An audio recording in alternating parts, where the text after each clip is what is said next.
Hello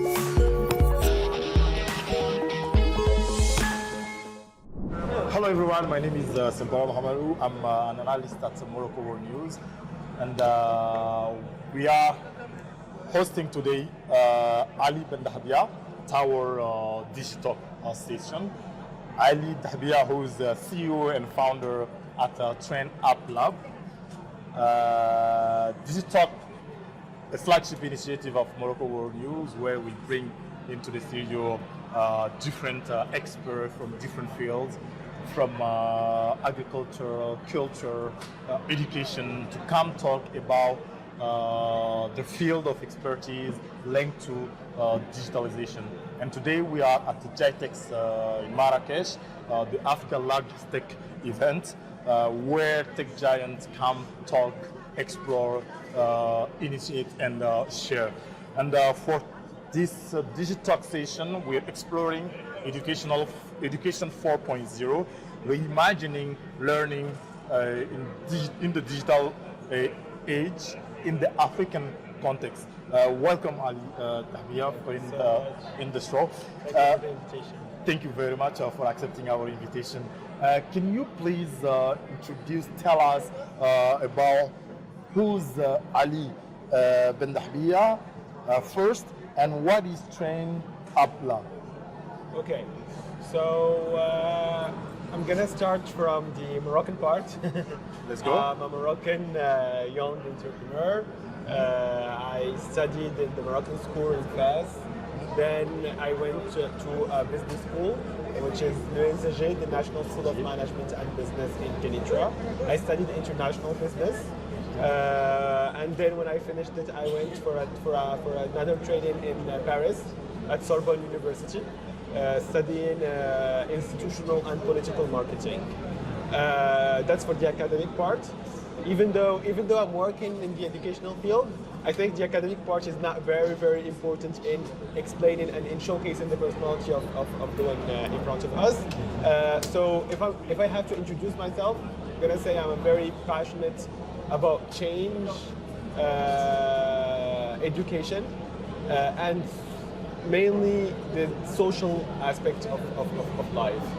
So for this, with some friends, I worked with the Ata Foundation for 4 years as head of marketing communication. Then in the execution part with Atlas operation during the earthquake. And lastly, the entrepreneurship side is with Trainup Lab, which is an initiative that I've launched. It started as an initiative during COVID.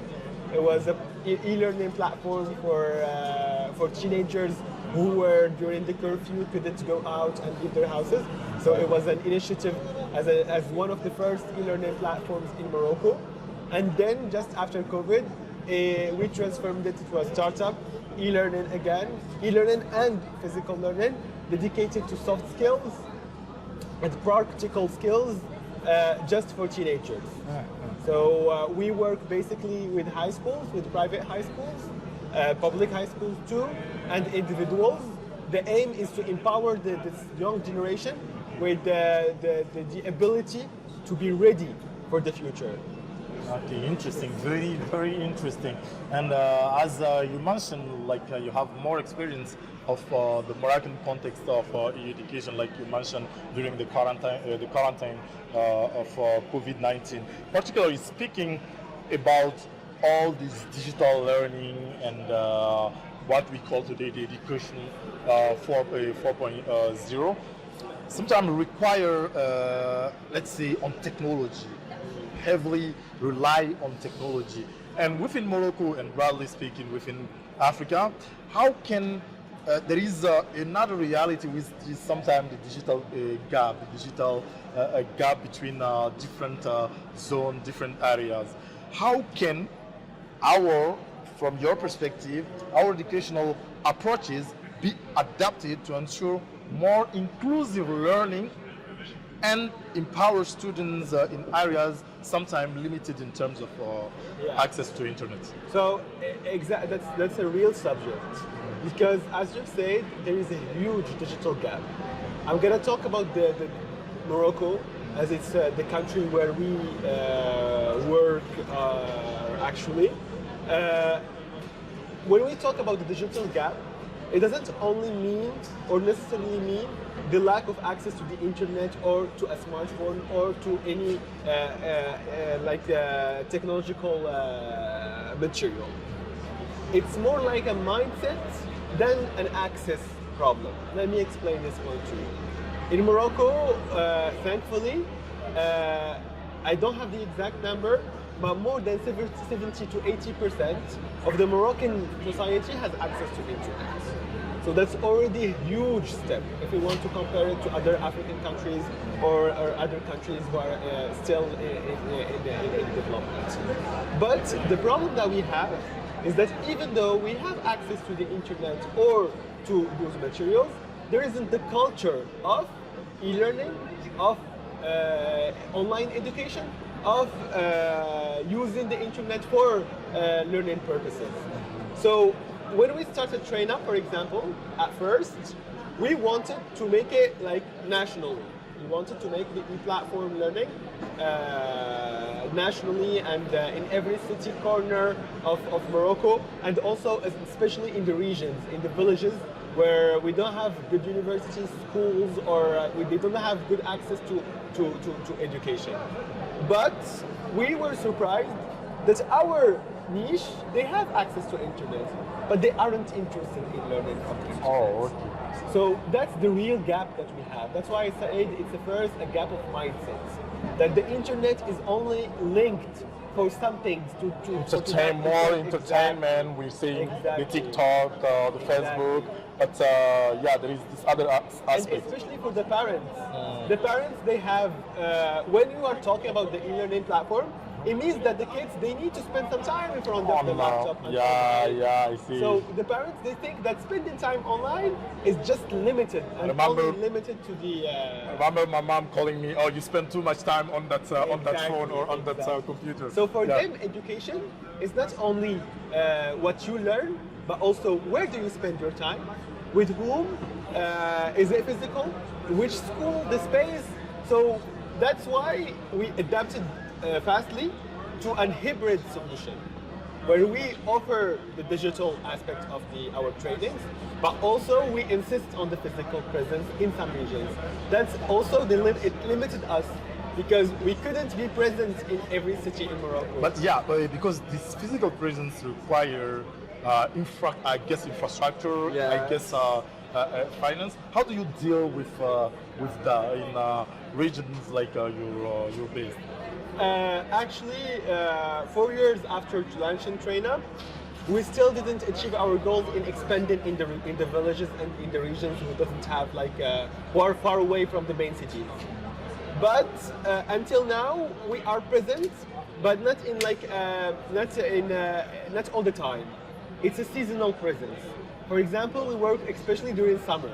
We launch the summer classes to the kids who are in villages physically, but also we are trying online way because it doesn't mean that we should not try or that's the limit. I just gave you what's happening actually in Morocco, Okay. but now we are trying to change this culture with the parents to let them know that digital, internet, online is one of the main solutions to get your kid to the level you want him to be in. Because if you can't afford him to go to Harvard, at least there is every resource on his laptop that can get him not the same education as Harvard, but a lot of information that Exactly. It gives us, internet is a huge layover for inclusion, especially educational inclusion, because Africa suffered for years from the educational exclusion. If you want to study, you need to go either to Europe or to America. Exactly. For this, you need to have the financial means, you need to have the visa, a lot of barriers. So now it's the time that we have everything online. It's the time to be independent from the West when it comes to education. Interesting, very interesting. And here I want to come back on Moroccan case, like in, of course, broadly speaking, Africa. One of the aspect of or one of the advantage of digital learning, education 4.0, is that it is a learning process that can be personalized. Yes. Unlike the traditional way of education. How, from your experience, of course, how can we effectively adapt and incorporate the Moroccan context, the African context, to the curriculum, where I'm talking about the languages, I'm talking about the cultural values, into the learning experience? That's a very, very important point, because exactly, education needs to be personalized. And this I can say at two different aspects. The first one, the cultural aspect. As you say, Morocco has its own specificities as a very diverse country, as a country that speaks different languages: Arabic, Amazigh, English, French, some regions even Spanish. Each city is different than the other one.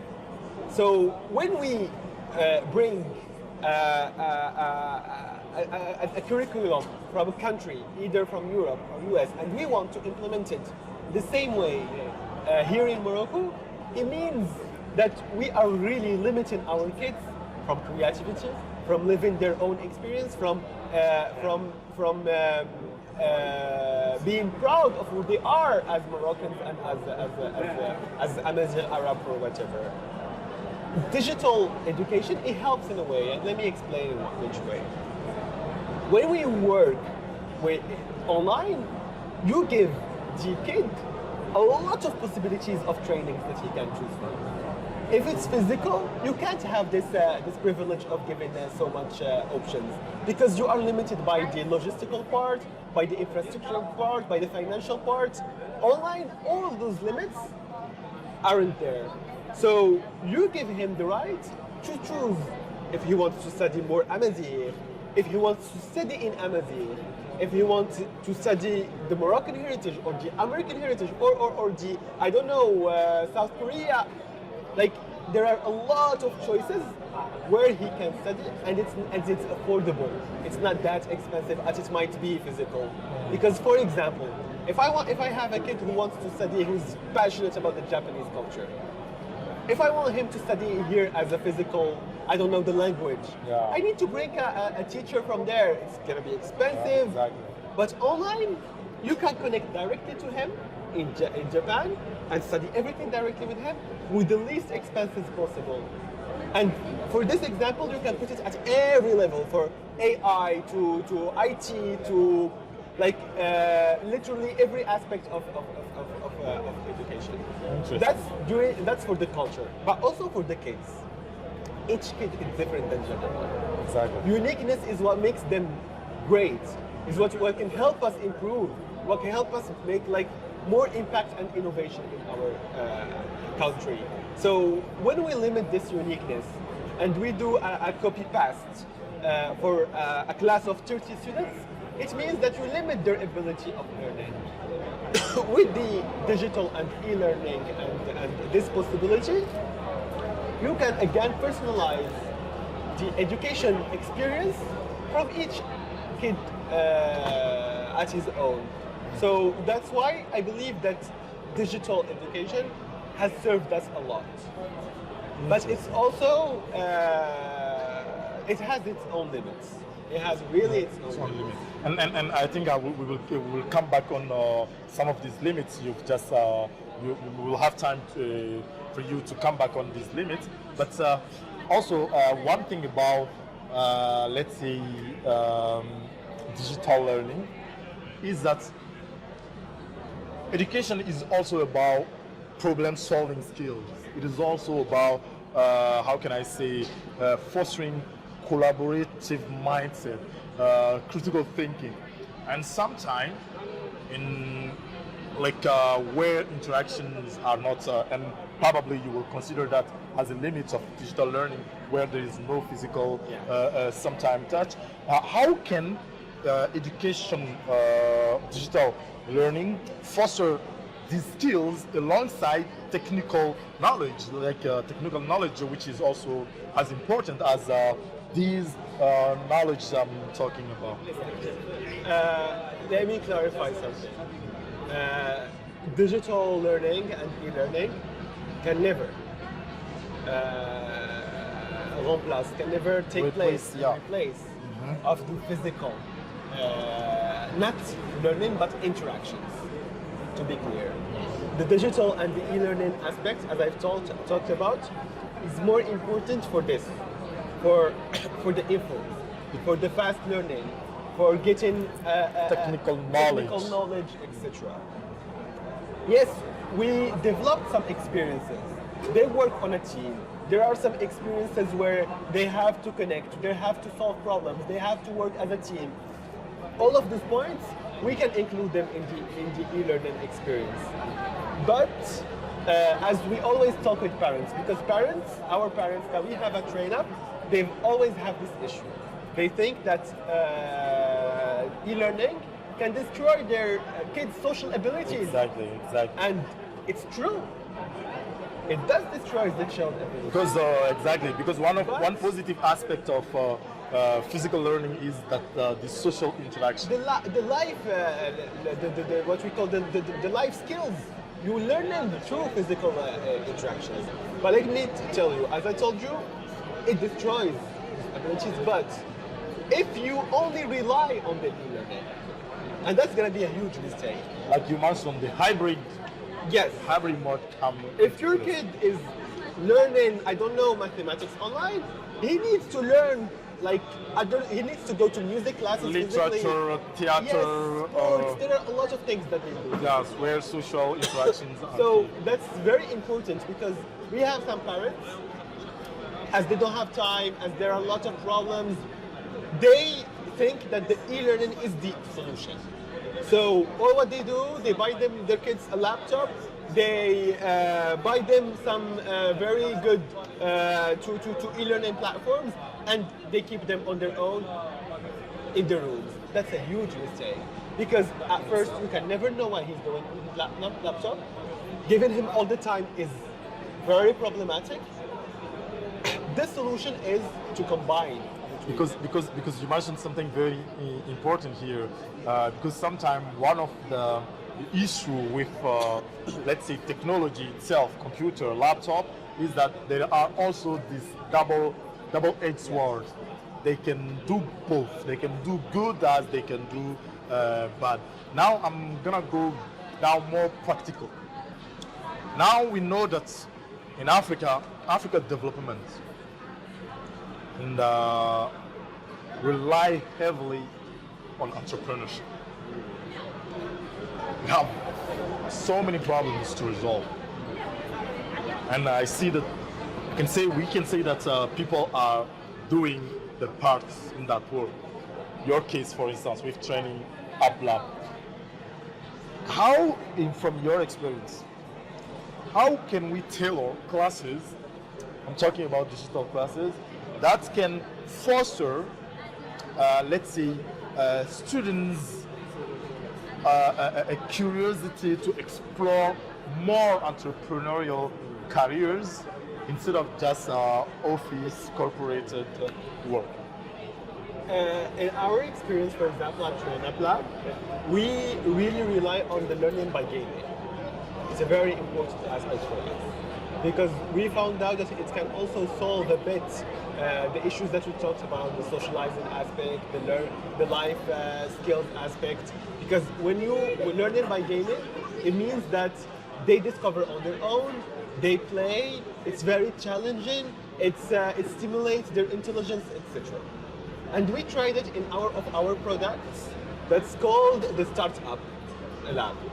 The Startup Lab is a game, it's an entrepreneurship game where kids, once they enter the game, it's like an enterprise simulation. There is the CEO, there is the CFO, there is the client, there is the state, there is the lawmakers, the HR, the staff, even the security guard. There is every aspect of an enterprise. And the goal is to succeed this company, to make the most of the revenue, and to make the most of the impact. When we talk about impact, we have put some measures. how many jobs are created, how many environmental, environmental, yes, the social impact, social, economical. We have some measures that gives us which company has made the most success, etc. This experience has been a real success because when we see how the kids develop easily some solutions to some very critical problems. For example, I remember we had a study case of a group of kids who decided to make a consulting firm. They learned about consulting firms, etc., and they were very interested in launching a consulting firm. So we developed with them a study case about how they can develop educational to solve some educational problems in an African country. And we gave them all the aspects, the numbers, they have the ministries, the budget, and they have the benchmarking from other countries. Like a kind of model, like yes. a model of our yes. states. And they had to elaborate a plan, it's very well calculated, where they're gonna need to improve the level, improve the classes, increase the number of teachers and the students, add English as a language. Well, we had some very, very, very specific goals. And they succeeded. They really succeeded in a very magnificent way because even us, we didn't think of the aspect and of the solution they came up with. So then we understood that education needs to change. How we educate needs to change. Now it's time for digital. It's time for gaming. It's time for learning from peers. It's time from learning from experience.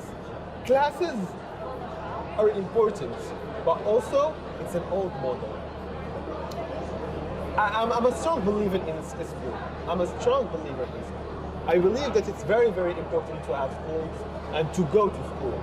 All our students, we tell them the first priority is the diploma, but it's not the only priority.